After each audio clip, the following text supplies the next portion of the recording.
We're Dave and Diane with Dave and Diane throwing caution to the wind. We've been full-time RVers now and sharing information with the RV community for over 11 and a half years. During that 11 and a half years, we've been asked a lot of questions. A lot of the questions we've been asked have been the same thing over and over again. So we thought we would compile a short batch of videos, 3 videos so far. This would be 4, and I think there's going to be one more of 5, and answer the most common questions that we've been asked. Now, we're doing it in 5 separate videos because we know from a survey we did that most of you enjoy videos that are 15 to 20 minutes long, so we're going to try and keep these at 15 minutes. With that in mind, I have a timer right here, Diane, at 15 minutes, and you can start asking questions right now. Oh, right now. Right now. Do you do anything concerning hard water? Yeah, we do now. When we first hit the road, we did not do anything for hard water, but once we got down south, we realized we needed to. So we did the water on the go, I believe it was called. It's an outdoor container. You sat outside, you ran your hoses into, and then it just went into the coach.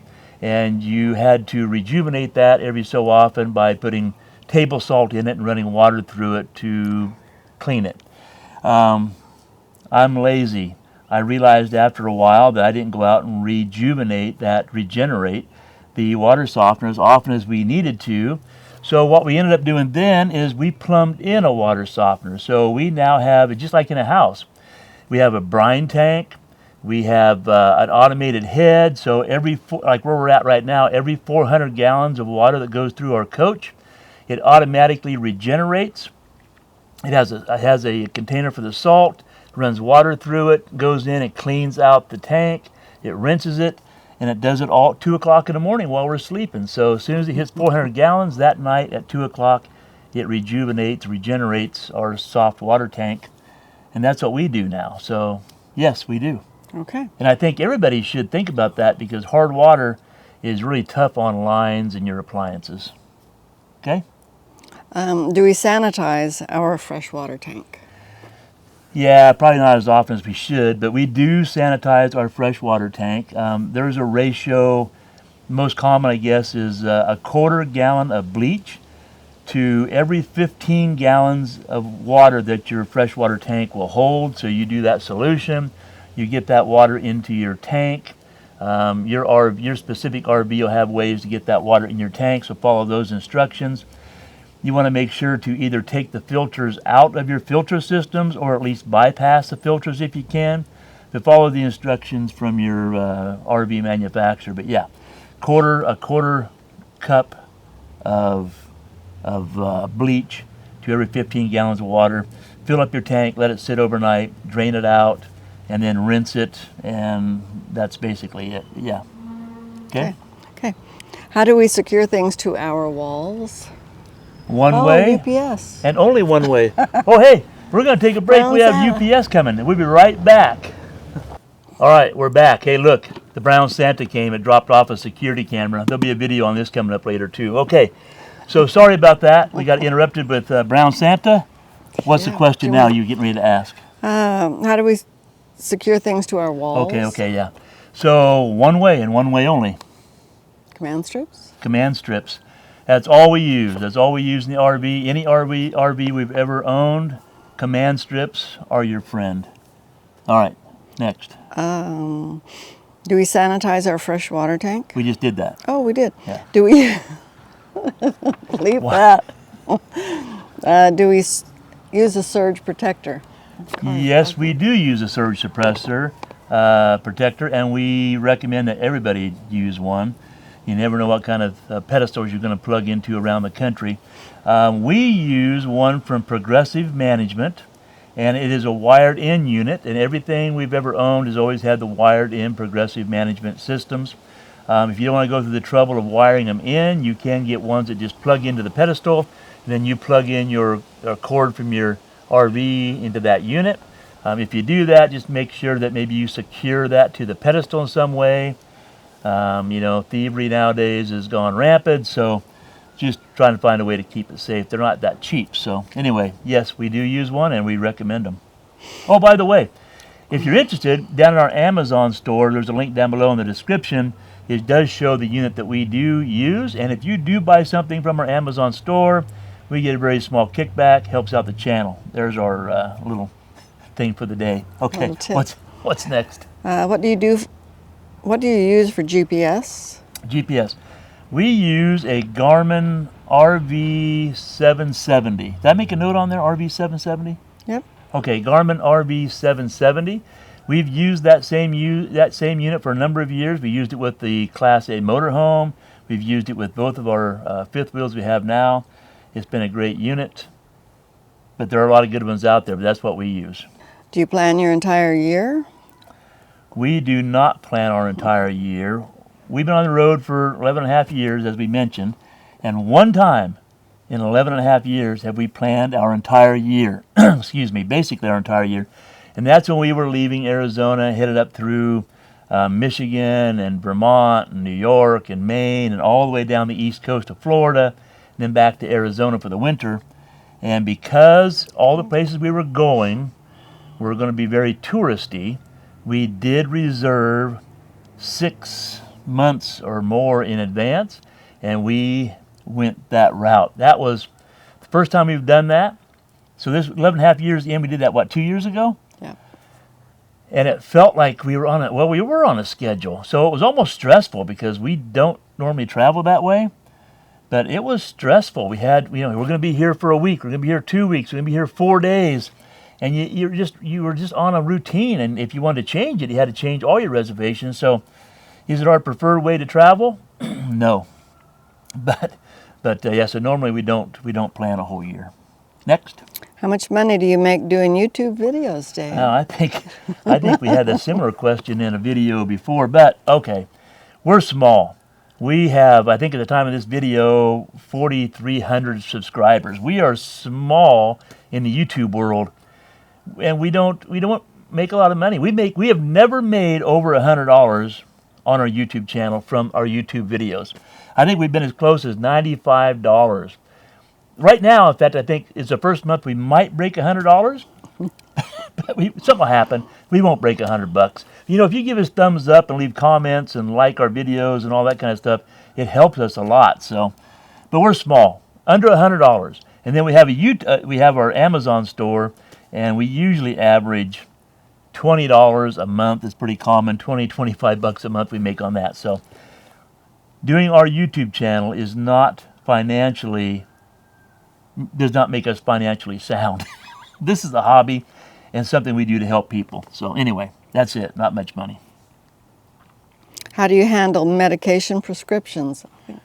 Well, it's pretty simple. Yeah. Diane's not on any medication now, and I'm on a heart medication, and Walgreens. So we usually get 3-month prescriptions at a time, and we find a Walgreens. We have it called in there, and we go pick it up at Walgreens. Yeah, pretty simple. And they're around the country. So. And Walgreens is all over the country. You can do it with Walmart or anybody you choose, but CVS, yeah, whoever. Yeah, Costco. Easy. Costco, easy. Not so much back east. Do we leave things on the counter when traveling? No, we don't.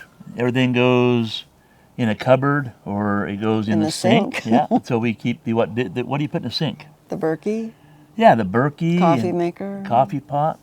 The only thing that actually stays sitting out is we have a rooster up in a display case above our kitchen sink, and that's held down by 3M tape, right? Some type of 3M tape, earthquake tape or something. Yeah.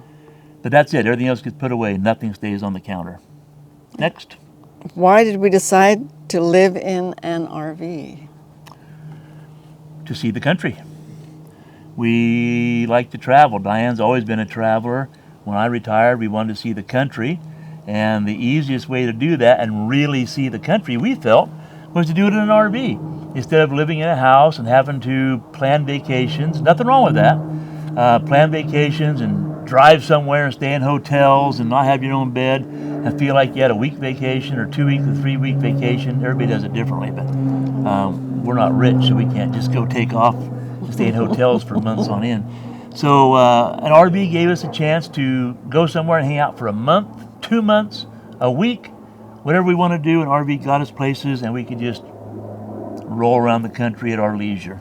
Yep. There you go. How long do you stay in one spot? How long do we stay in one spot? When we first hit the road, we typically a week. We'd stay in a week at a spot. We'd saturate the area. We'd tour it. We'd travel 7,500 miles, hang out for a week. We did that for a number of years. And over time, we've decided that we like to stay longer. Now it's not uncommon for us to stay for a month possibly, or 2 weeks at a time. So we changed over the years. You probably will too. No set time. Okay. What is your favorite RV appliance? Well, okay.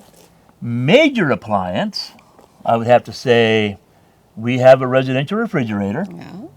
We have a washer and dryer on board. And we have our Breville oven. I would say for major appliances, those are my favorite three. You? Yeah. Okay, so she's in agreement. Then if you talk about small appliances, I would say Berkey. Berkey. And Our water thing. yeah.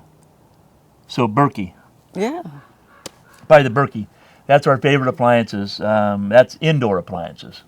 All right. Yeah, no margarita makers. No margarita makers ran by gasoline engines, no. Dang. Next. Have you considered work camping? Yes and no. Yeah. We have talked about work camping. But she does not want to work camp at all. She has no desire. I said if we ever got to where we were sitting around and got bored in a spot in the future, maybe. But I don't think so. I don't think work camping's for us. I think Yeah, too much to do. too much to see and do, people to meet. Oh, what's your favorite place you have been? We've been asked that probably more than anything else you've Just ever been recently, asked. too. And just recently. And you can't answer that. We loved the history on the East Coast, right? We loved all the history, but so many people. There's so many people. There, and the storms. Like right now, it's getting beat up with storms. So, yeah, we love the history. We love the East Coast. We loved Maine, Vermont, Georgia.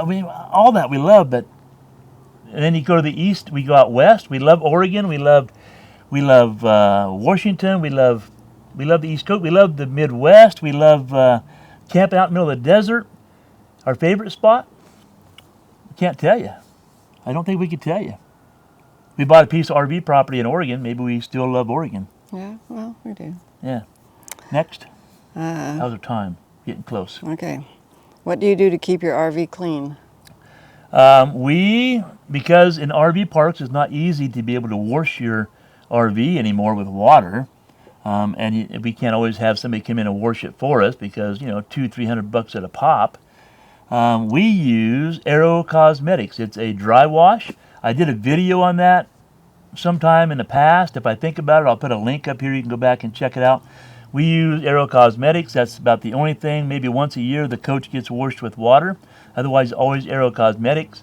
Up until this week, the truck had only been washed with water twice, and it's a 2018. And we always use Aero Cosmetics. The car we can run through the car wash. Yeah. There you go. Check out that video. Time. Last question. Are there any lubricants you prefer over others? T9. So my favorite lubricant for hinges or anything around the coach or on the truck or the car is T9 by far. If we're going to talk about, it's not really a lubricant, but treatments for rubber would be, what did I write down? 309? Oh yeah, 303. 303? We use 303 for all of our rubber and seals and stuff like that. So, all right, we're there. Time's up.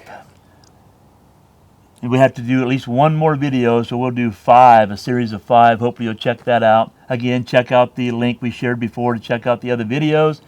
Any comments you have? No. Okay. All right, that was pretty good. Hey, if you enjoyed this video, as always, a way to help out this channel is a simple thing.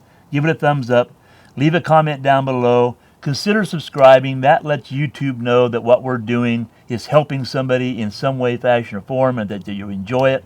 And that way they push it out to other people. And maybe we'll make over $100 a month doing YouTube videos. It's not about the money, but it is kind of fun seeing people that appreciate our videos. No comments? No. As always, have a great day. We'll see you in the next video.